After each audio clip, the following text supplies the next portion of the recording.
asalaamaaleykum très chers amis internautes yéen ñiy safoo di seetaan actualité 24 maa ngi leen di nuyu di kontaan bu baax a baax si li ngeen di àndee saa su ne ak sunu ay programme dama dalalaat leen jàmm nag ci seen émission bi nga xam ni moo di tolluwaay xam ngeen ni nag tolluwaay 1 mois mi ngi nii amaluñu ko li ko waraloon nag mooy weeru koor bi nga xam ni ci la ñu nekkoon ñu xawoon na def benn pause bu ndaw rek mais comme ni ngeen ko gisee ñëwaat na tey nag ñu ñëw fii ci Grand Dakar seet si benn responsable politique boo xam ni yaakaar naa képp kuy doomu Grand Dakar xam nga ko muy Mame Thierno ñu fekk si ko fii nag bëgg a am ak moom waxtaan bu yaatoo yaatu ci tolluwaayu politique comme ni ñu koy defee saa su ne waaye laataa ñuy dugg ci waxtaan bi rek ñu dalal ko di ko nuyu ñu ngi lay nuyu Mame Thierno bu baax a baax di kontaan ci dalal bi. ñoo leen di ziar di leen jox seen wàccuwaay di leen nuyu bu baax a baax. rawatina internet yëpp ñu saytaan à travers votre chaîne A24 actualité mais aussi doomu Grand Dakar yi nga xamante ne ñoo ñuy suivre. am na solo bu baax a baax en tout cas ñun kontaan nañu ci dalal bi macha allah xam naa rek dañuy door émission bi ñu xam naa waa Grand Dakar sax moom du aaju moom ngay présenté wu mais ñi nga xam ni ñu ngi ñuy seetaan te dëkkuñu fii Grand Dakar day baax nga wax ñu yow yaay kan pour ñu gën a xamante ak yow. C'est Mame Thierno Birahim Ndiaye, président de la génération Dieuf. Pour faire peut-être une petite présentation de ma modeste personne, je suis né et grandi à Grand Dakar, jàngee école primaire bu ñu naan Point 2. Après, j'ai réussi le concours du Prytanée militaire de Saint-Louis. Après le Prytanée militaire de Saint-Louis, je suis allé à l'université Cheikh Anta Diop de Dakar, où j'ai obtenu un master 2 en droit de l'environnement. Entre-temps aussi, j'ai eu à obtenir un master 2 en communication et marketing. Après les études, j'ai fait la Sonatel dans le département communication commerciale et de marque comme responsable de la visibilité outdoor de la marque Orange Sénégal. 3 ans après, j'ai créé mon entreprise Ndamatou, qui est un peu spécialisée dans tout ce qui est viabilisation et travaux publics. Sur le plan de l'engagement, depuis 2000, j'étais engagé avec des amis à travers le mouvement Association des jeunes de Grand Dakar, qui luttait essentiellement contre le chômage, la délinquance juvénile et l'abandon précoce de toute l'école. Après, en 2009, on a créé le mouvement citoyen Jotna Defal Sa Gox de Grand Dakar, où on a participé aux élections municipales en 2009, en 2014 et en 2022. En 2009, j'étais conseiller municipal de 2009 en 2014. Ensuite, à partir de 2017, nous avons créé la génération Dieuf, qui est purement un mouvement politique. La génération Dieuf avec Mame Thierno. On a eu à soutenir la coalition Benno Bokk Yakaar de 2017 jusqu'en 2023. En 2023, après discussion avec le groupe, nous avons soutenu la coalition Diomaye président. Nous l'avons soutenu aux élections présidentielles, où on a eu une victoire très nette. Je pense que voici de manière un peu sommaire la présentation que je pouvais faire de ma modeste personne. macha allah am na solo ñu gis ni jaar-jaar bi riis na macha allah mais bu ñu bàyyee xel un peu ci li nga xam ne moom nga ñu jot a wax ci sa parcours ci jàng bi et tout dañoo remarqué ni que li nga jàng mën naa ni ay communication nga fi wax ay. en tout cas ak droit d'accord kon wax nga fi droit kon li ma la bëggoon poser mooy dégguma ci benn yoon politique bi lu la dab la wala dafa am nan nga def daal ba dugg ci politique bi. xam nga en politique déjà quand tu dis droit au Sénégal tu fais forcément le droit politique parce que tu fais le droit administratif en deuxième année tu fais le droit politique en licence mais ñu lu ñu dugal ci politique en réalité lu jàng parce que benn mécontentement la bu ñu généraliser bu ñu amoon nous jeunes de Grand Dakar parce que nous avions constaté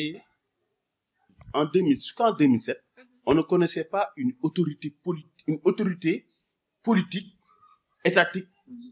à Grand Dakar. Et que loolu aussi ñun jeunes yëpp daf ñu metti woon. Je pense que ñun loolu mooy gën a dugal parce que dañu jàppoon ni pouvoir yi ci jaar yëpp dafa am manque de respect notamment bu ñu am envers Grand Dakar parce que ñun avant ñuy juddu xamuñu ba bi ñuy màggee xamuñu kenn koo xamante ne député la woon wala ministre la woon dëkk Grand Dakar. te boobu avec les libéraux au pouvoir ba mit Abdoulaye Wade ñaata danoon am ñett ba ñeenti député am ministre point am baaba am ñun mënuñoo am à ce moment donné ñun on s'est dit vraiment on a ras-le-bol que Grand Dakar dafa war a am une reconnaissance politique loolu taxoon ñu engagement en 2009 l'autre chose aussi mooy dañu gisoon ni Grand Dakar yoroon bi ñu ko yor xawoon na des lu bari parce que Grand Dakar dañu xawoon dañu gisoon ni par rapport commune yi ko wër yëpp dafa xawoon sooxe ci wàllum suuf si ci wàllum dundin bi ci wàllum chômage des kii jeunes bi je pense que ñun loolu moo ñu dugal ci politique en réalité benn ras-le-bol la woon généralisé bu jeune Grand Dakar yëpp amoon à partir de 2007 vraiment ñu manifesté ko loolu tax ñu dugg ci politique muy lu am solo ndax yaakaar naa boo nekkee ci dëkk moom ak dëkk bu mu mënti doon li la war a yitteel mooy développement dëkk bi te ku ne xam na ku wax politique xam ni c'est pour gérer la cité muy loo xam ne lu am solo la sa mouvement génération jëf dañ ciy taxaw tuuti comme ni nga ko waxee rek yow yaay borom mouvement bi am na ñoo ci àndal wala yow kese yaa ci nekk. Mouvement bi déjà c'est un peu une continuité du mouvement citoyen jot na defal sa gox parce que en réalité en 2009 et en 2014 nous étions dans le mouvement citoyen jot na defal sa gox après les élections municipales de 2014 ñu def benn waxtaan suñu biir parce que nit aussi yoo nekk ci dara pendant 5 ans day baax nga xool lan la on a vu que mouvement citoyen yi seen impact bi ñu am ci population bi dafa xaw a limité un peu donc pour avoir le pouvoir politique il faut nga dem dans la politique maintenant c'est à partir de là qu'on a créé le mouvement Génération Jëf ak Mame Thierno mais aussi comme la grande majorité yi nekkoon ci mouvement citoyen jot na ñoo nekk rek ci biir mouvement Génération Jëf sauf que là le mouvement citoyen la di ñëw vraiment ñëw vers le mouvement politique d'accord Génération Jëf kon muy mouvement politique nga àndoon ci ak ay kàngam comme ni nga ko waxee mais ñu gis ni dafa am ñoo xam ni dañoo jóge ci mouvement bi dem ku ci mel ni Galamo Thiam Diallo ak ki nga xam ni moo di Junior Diakhaté nga xam ni moom dalaa jàppale woon jàppale bu fës trop ci municipalité yi nga xam ni moom la ñu weesu ñoom seen départ nan nga ko mën a expliquer. Déjà je tiens à dire que ce sont des amis parce que li ñu boole du politique on est d'abord des amis avant que politique dañu kii boole pour le cas de Galamo Thiam Diallo c'est un choix personnel parce que jàpp na ni orientation yi mouvement bi day doon dem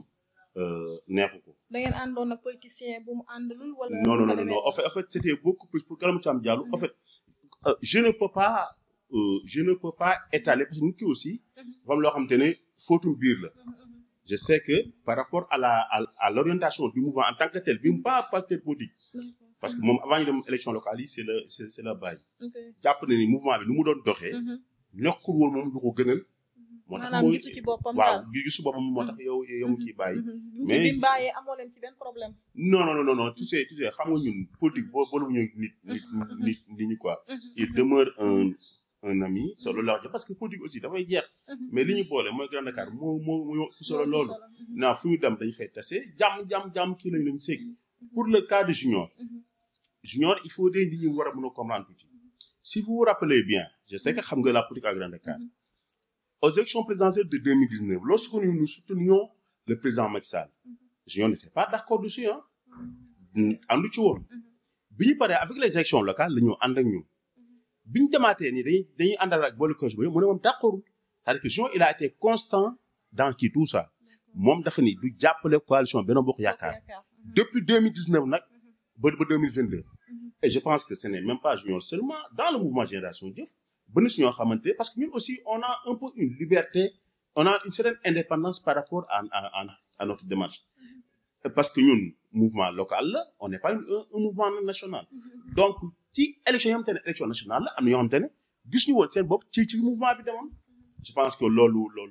kese la yow amoo ci benn problème non il demeure des amis xam nga aussi politique aussi loolu la xam nga ñëpp mënuñoo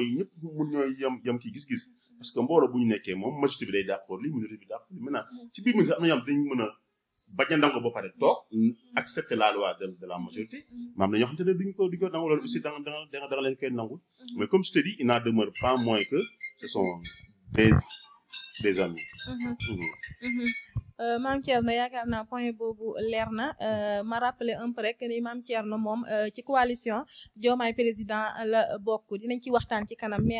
avant loolu dañuy rester fii ci Grand Dakar comme Grand Dakar moom moo ñu soxal moom Sénégal moo ñu soxal mais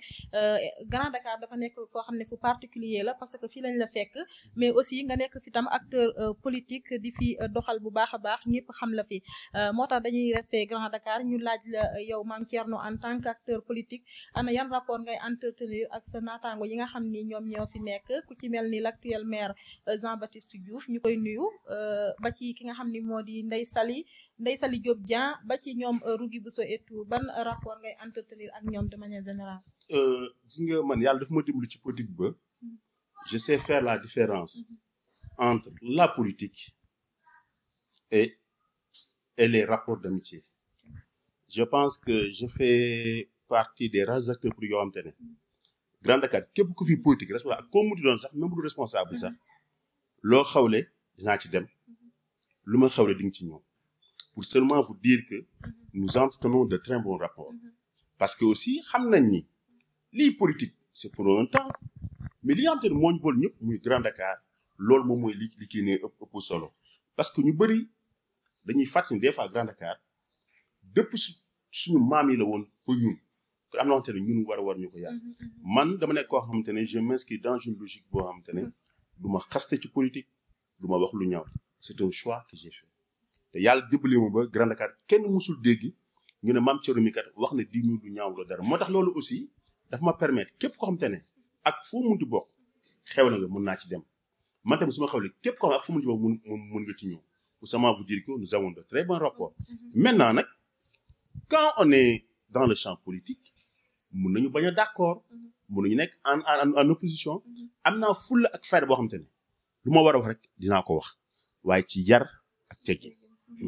am na solo bu baax a baax yaakaar naa kàddu yi rafet na trop mais Mame Thierno yaa ngi coalition Diomaye président loolu tout récemment la mais avant comme wax nga ko sànq am na benn moment dem ngeen ci coalition Benno Bokk Yaakaar man personnellement ci élection législative yi weesu su ma juumoo rek gis naa la ak ki nga xam ni moo di Pape Diop bu bokk gis-gis foofu laa la gisoon lan moo waral changement yu bari yi tey nga dem ci coalition bi suba nga dem ci fee ba tey nga teeree si ci coalition Diomaye. waaw je te corrige un peu ce ne sont pas les élections législatives ce sont les élections locales. Locales, d'accord. xam nga man il est bon ñu quand même dimbali waa gannaaw pour ñu bëri mënoo comprendre parce que wax ji bari na mais man du ma ko xam te ne saa ma war a tontu depuis 2017 bi ma créé la génération Diouf ak Mame Thierno Benno Bokk Yaakaar laay jàppale képp ku ma dama la ni Benno Bokk Yaakaar laay jàppale pour des raisons nag bien yoo xam te ne jarul ñu ko fii kii bi ñu ñëwee ba 2021 mag day say dañu waxtaanoon ma ne ko man je suis candidat aux élections 2017 laa de ma ko je suis candidat aux élections municipales mu dama yow sama doom nga du ma ko cog yow loolu la ma wax kon ma jàpp ni kon ci cadre candidature Benno Bokk Yaakaar ma lay jàppale bi ñëwee ba 2020 ba élection présidentielle yi passé mu ne ma Mame Thierno man je suis candidat aux élections parce que pour des raisons pour yoo xam ne moom aussi joxe na ko est-ce que li tax mu war a nekk candidat ma ne ko man tamit je suis candidat waaye man su ma nekkee ci benn coalition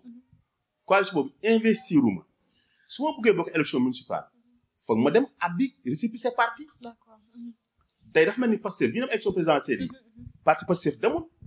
dañu jël benn coalition de parti xam seen parti bokk ci parce que tout simplement ñoom ils étaient dans l'impossibilité d'aller avec leur parti Pastef donc man en 2021 aussi élection locale yi loolu kese la demee woon je ne pouvais j'étais dans la coalition Benno Bokk Yaakaar investir ma pour ma mën a bokk ci élection il faut ma dem abbu benn récépissé c'est dans ce cadre là la ma waa beaucoup gis woo ni ma ñun bu ñu sañoon yaay nekk suñu candidat à Grand Dakar ma ànd koog ñoom biñ ko àndee ba am li ñu am ba pare bokk ma ci bokk gis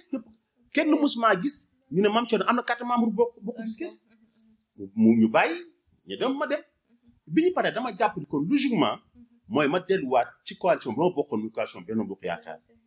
mais malheureusement nit ñi gisewuñ ko noonu ñu bëri dañ jàpp ni da nga dem fii dem fële ça ne s'est passé pas comme ça parce que man comme je t'ai dit coalition kenn musuma gis man ci ma dem bokk ci benn parti opposition ba 2024 musul am du taxawu Sénégal du Pastef du benn ak beneen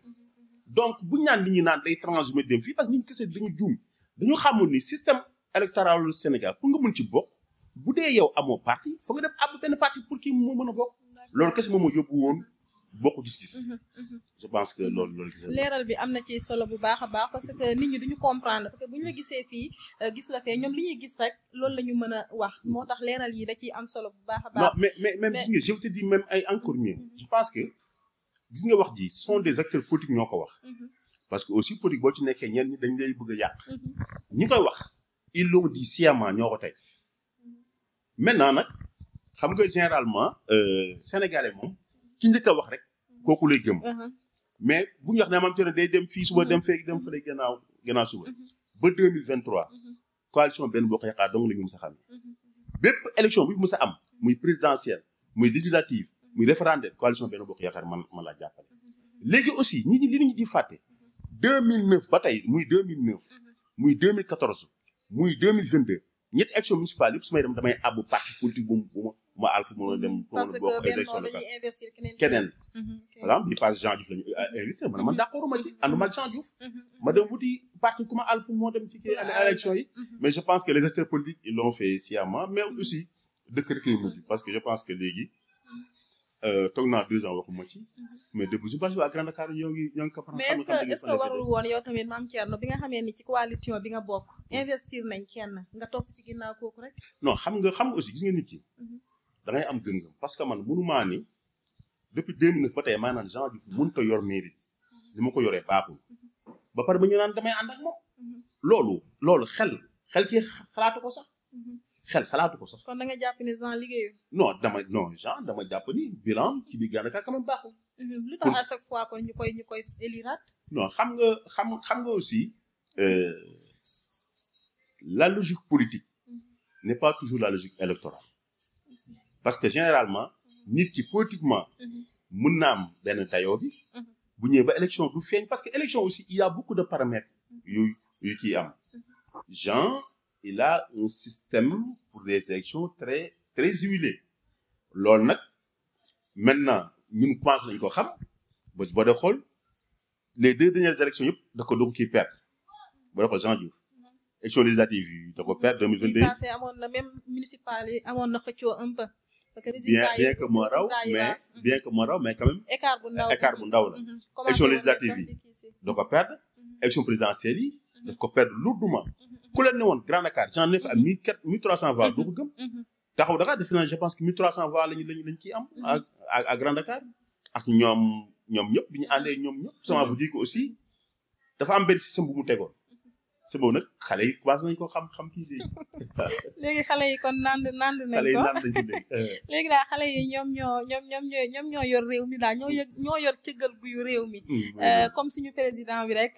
moom tamit ci xale yi la bokk mais ñu gis nga dem ànd ak coalition Diomaye président déjà choix boobu noonu lan moo tax nga porté ko ci ñoom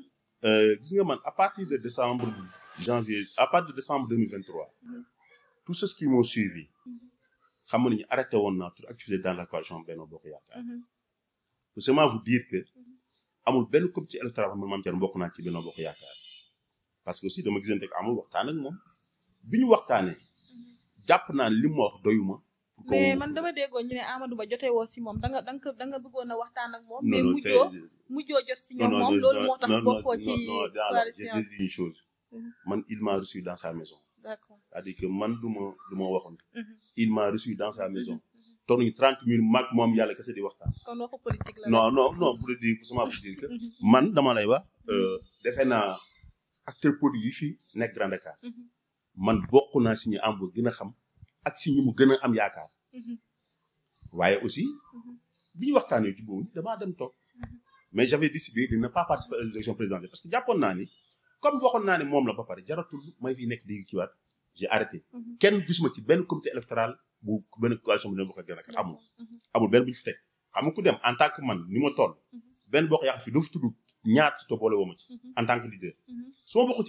ci benn comité électoral mooy loolu bokk ma ci. maintenant bi le président décidé ni day reporter élection yi.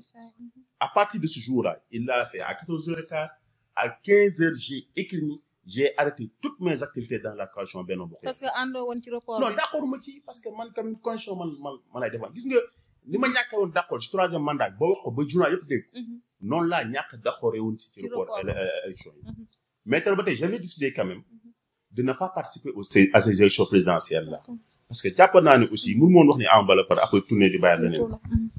bi ñu ñëwee ba ci biir beaucoup de membres de la génération Diouf m'ont appelé pour me dire que Thierno ñun en tant que mouvement mu ngi nekk 3e force politique bu kii ba bu Grand Dakar bu pare di seetaan élection yi. ku wax man la waa baax na. entre temps taxawu Dakar seen benn responsable bu mag woo ma au niveau national woo ma ni ma man Thierno dañu bëgg nga ñëw jàppale ma ne ko baax na dégg naa la. entre temps aussi l'honorable député Fatou Ba du PASTEF woo ma ni ma man Thierno kat ñu ko dégg nañu li nga am biir Grand Dakar xam nañu pas ñu fi ci. dañu bëggoon nga ñëw jàppale ñu ci élection yi ñu jëm. ma ne ko baax na dégg naa ci waxtaan ak sama mbooloo. ma waxtaan ak yenn staff yi ku nekk am ci point de vue bu un peu divergent. parce que pour à partir de décembre. j'ai dit à tout le monde de la génération Diouf jàppale wu ma kenn ku nekk da nga dem nga jàppale ku la neex. parce que ñun aussi mouvement aussi am nañu indépendance. boobu noonu. ñu ne ma daal nañu woote rek ñëpp wax ci. nous avons convoqué une réunion virtuelle. ñu ne képp kuy membre génération Diouf. na nga wax sa xalaat. man Mame Thierno sama choix mooy man ma bañ a bokk ci élection présidentielle toog seetaan. Khalifa Sall yi woo nañu ma lii la ñu wax. waa coalition Diomaye président woo nañu ma lii la ñu wax. ñu bàyyi ku nekk wax lu ma déglu nit ñi. dans leur grande majorité nit ñi dañu wax ni ñun par rapport au mouvement coalition Diomaye lañu gën a méngoon tant par rapport à notre programme mais aussi par rapport aux aspirations des Sénégalais et des Sénégalaises donc loolu aussi nit ki da ngay nekk démocrate ci loolu mën nañ ko d'accordal naa leen ko si laa joxee sama accord waa coalition Diomaye président ñu ma kon kaa ngi signé charte bi wane ni tu es un leader politique du ñu dugal la ci conférence des leaders non loolu je pense que si yëpp gis nañu ko saa signé charte bi ànd ci ak ñoom bi ma ñëwee tamit aussi ma woo waa Pastef ñu ma recevoir leen suñu siège ñu waxtaan vraiment ñoom aussi ñu nekk loo xamante ñoom aussi lu yàqamti woon la parce que ñoom xam nañu aussi man peut-être valeur électorale ba xamante ne am naa ko ak Grand Dakar. je pense que c'est déjà un choix boo xamante ne génération Diouf ci boppam ñoom ñoo ko jël. mais du forcé wuñu la ko parce que suñu la déggee nga wax choix bi nekkul ne que yow personnellement yow yaa jël choix boobu noonu. mais say alliés ñoom ñoo la. non xam nga quand tu es dans un mouvement politique. il faut savoir écouter la majorité li ñuy wax. parce que je te le rappelle en 2022. bi ma demee jàppale élection législative la coalition Benno Bokk Yaakaar. mais la grande majorité des membres de la génération Diouf d'accorduñ ci woon. mais j'ai su que à un moment donné kon man def naa erreur parce que dama jàpp loolu mooy logique politique mais ñu si ba d'accorduñ ci woon. mais en tant que leader politique aussi choix boo ko defee même bu dee arrangé yëpp il faut juste assumer. je l'ai assumé dégg naa ci lu ne nag. moo tax après bi may dem aussi j'ai pris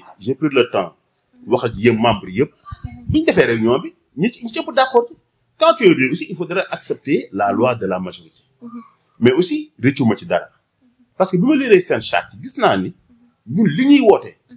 ci wàllum réew mi ci wàllum don de soi nga xam ne ñun depuis 2000 ñoo ngi koy doxal bii Grand Dakar ñoom ci loolu noonu lañu ki nekk et que vraiment j'ai pas de souci à m'adapter par rapport ak kii ñoom. effectivement xam naa leer na bu baax a baax mais Mame Thierno léegi nag lan lañ mën a xaar ci yow puisque léegi yaa ngi ci coalition bi nga xam ni jamono ji ñoom ñoo nekk di diriger réew mi actuellement lan lañ mën a xaar ci échéance yi nga xam ni ci la ñu jëm ba ci municipalité bi nga xam ni mooy bu Grand Dakar. déjà li ñuy xaar ci man rek mooy ni que déjà li nga xamante ne coalition bi woote na ko muy jubal jubbanti ma fexe ba bokk ci ñu koy jëmmal ci biir Sénégal ak ci biir Grand Dakar fexe ba yaakaar bi nga xamante ne Sénégalais yi am nañ ko moo bokk ci ñu koy jëmmal ci wax ak ci jëf comme ni ñu tudd mais fexe ba aussi liggéey yi nga xamante ne moom di ñëw ak projet xam ne ñoo ngi ñëw fexe ba doomu Grand Dakar yi am ci aussi seen wàll en termes de formation en termes d'emploi en termes de financement je pense que man loolu moo war nekk sama rôle maintenant par rapport aux élections municipales yi nga xam ne fa lañ jëm je suis un acteur politique j'ai été à 3 reprises candidat aux élections municipales à Grand Dakar te ba tey jàpp naa ni Grand Dakar ci ko dox man ci laa war a mën a bokk. maintenant gëm naa ni dootuma demati élection ci sama barrière kese kon dem ab parti politique. parce que damaa jàpp ni tey li ma suñu waa Grand Dakar wax mooy Thierno coalition bi nga nekk da nga fa toog boo fa dee xeex pour nekk ma nga xeex même bu dee tànn aussi nga toog fa. je pense que loolu je l'ai bien appris. donc li ma gëm mooy nous sommes dans une coalition. qui est la coalition Diomaye président. que peut-être lu yàgg la dañ changer tour bi. mais jàpp naa ne fa laay bokk nag ñuy tànn bu dee man la fay laay xam ne bu dul man la tamit mu gëm ni suñu borom loolu dogal ci man parce que gis nga dama ni fal bi ñu fal président Diomaye Faye war na jàngal acteur politique bu ne gis nga suñu borom moo joxe nguur te nu moo neex la koy joxe. donc nañu delloo suñu xel rek te gëm li ma gëm mooy ñun jeunes yi fi nekk nañ teg une équipe dynamique équipe boobu mën na changer Grand Dakar. muy nous les partis politiques. nous le mouvement nous la coalition Diomaye et tous les acteurs de la société civile yi fi nekk nañ teg une équipe jiital kenn mu dem su fekkee man la fay laa xam bu nekk man tamit ma xam ne loolu la ñu dogal. wax nga ko bu ñu gisee élection yi ni mu demee ñu gis ba ki nga xam ne moo di président Bassirou Diomaye Faye tey nekk président te ñu gis ni dafa génn kaso ñëw dugg palais muy loo xam ne mbiru yàlla dëgg la mais ñoom ñu woote rupture daal di koy jaay sénégalais yi ba tax ñu daal di leen di wóolu ba votel leen ñu moom président bi ci boppam jamono ji mu demandé rapport Cour des comptes OFNAC ak IGE ñu gis ni rapport yi commencé naa génn waa OFNAC ñoom génne nañ seen ay rapport ñu gis ni ki nga xam ni moo di Ousmane Sonko di premier ministre bi coow bi mu fi amoon ak Mamour Diallo rapport yi dafa ñëw daal di koy jox dëgg muy affaire des 94 milliards loolu yaakaar naa amul benn problème mais dañoo gis tamit IGE seen rapport 2020 ñu épinglé Mimi Touré ak ki nga xam ni moo di Mary Teuw Niane te gis nañ ni Mimi Touré ci coalition Diomaye président la bokk ki nga xam ni moo di Mary Teuw Niane aussi moom mooy actuel chef de directeur de cabinet bu Diomaye Faye nan la ñuy doxalee ak ñaar ñooñu noonu puisque ñoom rupture la ñu woote te rupture bi yaakaar naa bokk na ci ñu éviter di dóor doom di làq doom. Déjà pour reprendre textuellement les mots du premier ministre Ousmane Sonko avant muy fal boobu muy fal. fi ne du làq kenn réew mi jubanti la ci woote. kon du làq kenn. que correction bi ñu war a indi suñu justice. mooy ñu nekk ci nguur ku def lu dul yoon. ñu teg la ci yoon. donc loolu lu ci leer na. maintenant il faut reconnaître aussi les rapports de l'OFNAC de l'IGE dafa am ay pàcc yu bari lii day nekk ay recommandations lii day nekk ay correctifs yu ñu war a apporter dans la procédure lii nag day nekk ay fautes yoo xamante ne nit ki def fautes yoo xam ne nit ki def na ko pour que ñu mën mais dama ci seetlu ñu bëri ngi wax mais muy Mimi Touré muy Mary Teuw Niane kenn épingle leen sur des fautes de gestion à ma connaissance du faute de gestion ay recommandations la ñu joxe par rapport ak ñoom gestion bi ni mu demee woon donc il faut savoir lire un truc rapport li nga xam ne faute de gestion la dañ koy transmettre au procureur de la République mais li nga xam ne recommandation la mooy dañuy fexe bi lii na nga ko changer parce que procédure aussi du mat parce que di nga def dara dem ba ci biir ñu gis ni am na peut-être un imbroglio juridique ñoo ne benn yoon bu ko defee nii day ko defee nii man li ma gis par rapport ak ñaar ay recommandation la mais kenn épingle pour des fautes de gestion. mais tey jii ñi nga xam ne comme kaawu Mamour Diallo nga xam ne ñoom sénégalais yëpp dañoo jàpp ne instant yi dañoo jël xaalisu Sénégal xaalis boo xam ne moomeelu askan wi yëpp la daal di koy jël luubal ko est-ce que jàpp nga ne ñooñu dañoo war a rek daal di delloo xaalis bi ñu bàyyi leen ñu dem wala dañ leen war a sanctionner aussi. waaw xam nga. Le président de la République, il a fait une déclaration très importante le 3 avril. Moom son choix. mooy na nit ñi delloo xaalis bi. parce que aussi un bon arrangement vaut mieux qu'un procès. nit ñi dañ koy wax un bon arrangement vaut mieux qu'un procès. Quand tu pars aujourd'hui dans le droit douanier, il privilégie beaucoup plus l'arrangement que le procès. Parce que quand tu arranges, tu es persuadé de recevoir quelque chose. Mais par contre, quand tu pars en procès, ça peut tirer en longueur. te par wóor ma xam di nga jot dara. comme yi fi jot a jàll rek. jàpp nit ñi tey te Sénégal day gis boppam je pense que parce que ñi nga xam ñoo fi nekk doon ay Sénégalais. ils n'ont pas besoin d'être persécutés. mais nag xaalis yooyu mu nekk dañ ko dellu. defe naa ni nit boo jëlee 94 milliards réew mi ñoo la delloo 90 milliards bu dee nit nga duñ ko def loolu mooy li gën en tout cas képp ko am intelligence politique di nga xam ni tey li gën mooy xaaj nga xam ne duubal nga ko ñu indi la ci ay preuve nga delloo ko moom mooy ci li gën. manqué no choix bi ngeen def mën naa ni yombul parce que nga tànn ànd ak nit comme ni nga ko waxee acteur politique bu choisir ànd ak benn camp wala leader politique daf ko war a assumer tey est-ce que yaa ngi xaar ci gouvernement bi nga xam ni mooy bu Bassirou Diomaye Faye bi yaakaar bi ngeen am ba ànd ak ñoom que ni yaakaar boobu noonu du tas. déjà dama jàpp ni bu ci Sénégal gisee boppam. ba réew mi changé Sénégal yi di jariñu ci alalu réew mi déjà ñun gis nañ suñu bopp ba pare parce que loolu tax ñuy xeex maintenant bu dee ñun nag ngay wax en tant que personne acteur politique il est vrai que képp kuy def politique jàpp nga ni war ngaa mën a indi sa pierre à l'édifice en tout cas moi en ce qui me concerne j'ai eu un master 2 en droit j'ai eu un master 2 en communication je suis en train de préparer un doctorat en droit de la cybercriminalité maa ngi koy waajal France à partir de ren incha allah kon jàpp naa ne lii joxe ndomboy tànk am naa ko. maintenant nag nit boo ko fale da nga koy bàyyi moom mu xool li dal xelam. parce que nit aussi wóolu kese da lay wóolu mu teg la. mu wóolu aussi du la teg. mais li am solo mooy nous sommes dans la coalition Benno Bokk Yaakaar dans la coalition Diomaye président di jàppale le président Diomaye Faye et son premier ministre Ousmane Sonko. te jàpp naa lii gën ci réew mi dañ bokk ci ñu koy défendre incha allah rabbi. am na question boo xam ni balaa ma koy fàtte parce que ki nga xam ni da nga ko wax sànq président Bassirou Diomaye Faye ak premier ministre am Ousmane Sonko ñu gis ni Ousmane Sonko moo nekkoon chef bi léegi Bassirou Diomaye Faye mooy chef bi mu mel ni Bassirou Diomaye Faye loolu daf ci am problème parce que dañoo gis ne Sonko daf ko jox ay pouvoir yoo xam ni premier ministre fii ci Sénégal du ko doon am mën naa ni dafa moom mooy président bi mais on a l'impression que ni Sonko moo jiite. non tu sais c'est Bassirou Diomaye Faye qui a été élu président de la République du Sénégal. Il l'incarne et il est en train de bien l'incarner ça c'est clair. Maintenant dafa am ay choix ak dëkk yoo xamante ni ils ont choisi le régime parlementaire. ni le régime présidentiel mais nous au Sénégal on avait un régime hyper présidentiel te boo dee xool Sénégal ci coono yi mu ne loolu da koo waral parce que nous avions un président très très fort koo xam te ne mooy buur di bumi te jamono dafa weesu loolu je pense que gis nga ce duo là dafa nekk di incarner même le changement par rapport au Sénégal parce que il faut savoir une chose il y a quelqu'un qui a porté un combat avec des hommes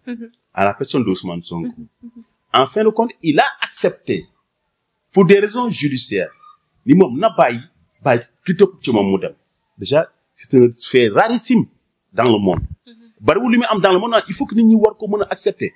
Monsieur Ousmane Sonko, il a été très grand et très très grand même. Bi mu ko defee aussi, ba jaan fi ñu toog xam nga loolu lu muy dimbalee. Au moins un président ko xamante ne di nga am kenn xam ne la mën a wax ni sëñ bi arrêté parce que loolu dafa baax ci ku ne. te tey heureusement ñoom ñaar am nañu complexité boo xamante ni yaakaar naa ni gis-gis bi ñu am dans les plus brefs incha allah bi Sénégal nañu ko matériel biir Sénégal. Mame Thierno fii ci Grand Dakar yan mooy priorité yi nga xam ni tey boo ko doon dénk gouvernement bi priorité yooyu nga leen di wax pour ñu gaaw si saafara ko fii biir Grand Dakar. Grand Dakar moom jàpp naa ne ñaari priorité la bis njëkk mooy wàllum ndaw parce que man tey damaa tiit ci Grand Dakar ci jeunes yi fi nekk ci ñàkkum liggéey bi fi nekk ay xale yu am jom bëgg a liggéey mais kenn jàppale wu leen loolu mooy priorité bi njëkk Grand Dakar beneen bi aussi mooy ñu gis ni délinquance juvénile bi moom commencé di fi yënguwaat loolu nag ñu war cee xeex bi nag du jël jàpp ko sa tëj parce que quand même ñun problème bi ñu am mooy dañuy gis benn xale commencé tuuti dugg ci yenn affaires yi parce que situation la ñu jàppoon ak benn yamba jël benn juin yamba la ñuy jàppee di yóbbu la sàmm tëj la fa 1 an nga gën fa gën a yàq mais cela veut dire que ce système de sanction là ça ne passe pas donc ñun nañu dimbali parce que ñun li ñu bëgg kese mooy nañu dimbali ñu jàppale xale yooyu en terme de formation en terme d'accompagnement man daal su may doon wax ci loolu laa njëkk a wax maintenant par rapport au cadre de vie ça ce n'est pas l'État mais c'est la mairie qui doit le faire c'est la mairie qui doit faire et ça jàpp naa ni équipe municipale bii di ñëw ñun jeune génération ñoo ko war a incarner gañ ko defar mais li nga xam te état bi war nañ cee jàppale Grand Dakar mooy wàllum liggéeyu ndaw ñi wàllum formation ak wàllum accompagnement fexe ba xale yi abandon scolaire bi ñuy def ñu dimbali ñu jëm ko wàññi ba xale yi vraiment war a mën a am lu ñu ciy jàpp. am na solo bu baax a baax xam naa rek mën naa ni la dernière question wala après bu fekkee ni que am nga loo xam ne bëggoon nga ko ci ajouter te laajuma la ko peut-être nga daal di ko ci ajouter da ngaa wax jeunesse bi jeunesse su Grand Dakar mu mel ni ñu la ñor lañ kon yan dénkaane wala lan nga leen di conseiller rek balaa ñoo tëj émission jeunes yi li ma leen di wax rek mooy li ma leen yàgg di wax nañu gëm ne Grand Dakar ku fi juddoo màggee fi nandite gi nga war a nekk nandite nag ci àdduna mooy xam nan ngay def ba génn ci anam bu lew ak lu baax judd nañu fu ñu war a juddee yar ñu fu ñu yare te doomu Grand Dakar bu ne borom fit ngay ne borom jom ngay ne kon fit boobu ak jom boobu nañ ko def ci lu baax ba nga xamante ne ñu kat dañ siggil suñuy waajur siggil suñu bopp donc loolu lañ def nañu xam ne gouvernement bi nga xamante ne ñëw na tey man Mame Thierno am naa ci yaakaar te ñoom war nañu xam ni fu ma nekk dinaa leen défendre ba lépp loo xamante ne day jëm ci ndaw réew mi fexe ba jeunesse su Grand Dakar bokk ci donc nañu gën a takku ñi am métier wax métier bi ñu bëgg ñu dimbali leen ci ñu bëgg formation wax ñi am seen diplôme ba pare bëgg liggéey ba pare ñu fexe ba ñu def ko jamono am na liggéey boo xamante ne dañ ko commencé ci yàggul dara et que loolu bu ñu génnee def naa waa Grand Dakar nañ ci gis seen bopp incha allah rabbi am na solo bu baax a baax ñu bàyyi la rek nga tàggatoo donc rek pour le mot de la fin mooy déjà yéen di leen sant di leen gërëm di leen encourager par rapport aussi ak Souleymane Bakayoko ak seen équipe bi yëpp je pense que vous êtes en train d'abattre un excellent travail dans le domaine de la communication à Grand Dakar et au-delà de Grand Dakar dans tout le Sénégal même aussi mooy nañu wax Sénégal rek nañu ànd ak daal te xam ni réew moom defar ko yombut defe naa kër sax pour nga dëkk si il faut nga fondation def gros œuvre pour def peinture def ci dara réew tamit noonu la mel donc réew mi ci yàqu-yàqu yi mu nekk pour ñu mun ko defar nañu may tuuti gouvernement bi temps ak président de la république pour que réforme yu ñu bëgg a indi ñu mun ko indi mais mooy appel mais lancé aussi à ma coalition mais nañu solidaire envers le président Bassirou Diomaye Faye jàppale ko nous avons en face de nous une opposition très organisée une opposition qui connaît l'État mais une opposition qui a aussi beaucoup de ressources financières opposé ku mel noonu nag day xaw jafe donc li ñu war mooy ñu am solidarité entre que ce soit tant au plan national parce que au plan national quand même sous la présidence de Madame Aïda Mbodj on est en train d'abattre un travail très excellent pour mettre en place la coalition Diomaye président tuddaat ko beneen tur mais aussi organiser ko maintenant à niveau de Grand Dakar aussi ci loolu lay woo ñëpp nañu xam ni surtout waa Pastef nañu xam ni mbir boo ko yor di ko xeex bu dee door mu ngi cee wéy mais bu demee ba sotti ñu bëri dinañ ñëw kon ñun nañu ànd rek yaatu dënn képp ku ñëw ñu ak yi doon dugal parce que li ñu gëm mooy nit ki ak foo munti ne nit ki mën na la bañ a neex tey suba mu yow mu neex la je pense que si nous prenons l'exemple aujourd'hui du président Bassirou Diomaye Faye dem gi mu dem Touba dugg ci barabu Cheikhul Khadim man mi àndoon ak moom sax dalal na sama xel man gën naa dalal sama xel dem bi mu dem Tivaouane dugg ci raw du sëñ Babacar ñaan fa soxlaam même tijaan yi nga xamante ne sax xawoon nañu am jiix-jaax ci moom tey ji seen xel dal na ci moom kon dañoo xam ni kon di ëpp ci Sénégal yi dinañ ñëw nous allons vers des élections législatives nous devons être organisés et solidaires fexe ba képp koo xam ne jàpp nañ tu réponds au caractère yi nga xamante ne coalition bi teg na ko ñu accueillir la nga ñëw ànd ak ñun pour que li ñu bëgg mooy défendre l'action du gouvernement défendre action yi nga xamante ne ñoo ngi koy teg pour Sénégal jëm kanam ñu fexe ba 5 ans yi di ñëw bu ñu def bilan ñu ne kat am nañ fi bilan boo xamante ne benn président de la République musu ko def am naa yaakaar ci le président Bassirou Diomaye Faye am naa yaakaar ci le président Ousmane Sonko am naa yaakaar aussi sur le gouvernement yi nga xamante ne teg na ko je pense que gouvernement bi ñu teg war na dalal xel ku ne man nag pour téeméer di wax waa Grand Dakar ni coow li bari woon na waaye defe naa bi pindi bu wóoree lu bari leer na bi ma naan dañuy gagner à plus de 60% ñu bari gëmuñu ko woon waaye tey ji leer na donc rek nañu xam ni li ci am solo rek mooy li ci kanam raw li bët nous sommes engagés pour Grand Dakar c'est notre fierté doomu Grand Dakar ils sont non fierté te gëm nañ ni changement yi war na am ci réew mi nañ fexe ba Grand Dakar jël ci boppam incha allah. ñu ngi lay remercier bu baax a baax Mame Thierno kontaan nañ bu baax a baax ci waxtaan bi nga xam ne seq nañu ko ñuy yaakaar ni rek dina amal njëriñ ñi nga xam ni ñoom ñoo ñu doon seetaan rawatina la population bu Grand Dakar ñuy kontaan bu baax a baax si yéen ñi nga xam ni yéenay topp saa su ne sunu chaîne bi di Actualité 24 may remercier comme ni ma koy defee saa su ne suñu PDG Souleymane Bakhayoko di ko remercier ci accompagnement bi et tout di remercier Momo mi nga xam ni moom lay àndal saa su ne ci caméra bi di leen jox nag dig daje ci semaine bii di ñëw ci beneen tolluwaayu politique fii ci réew mi ak beneen acteur politique jërë ngeen jëf.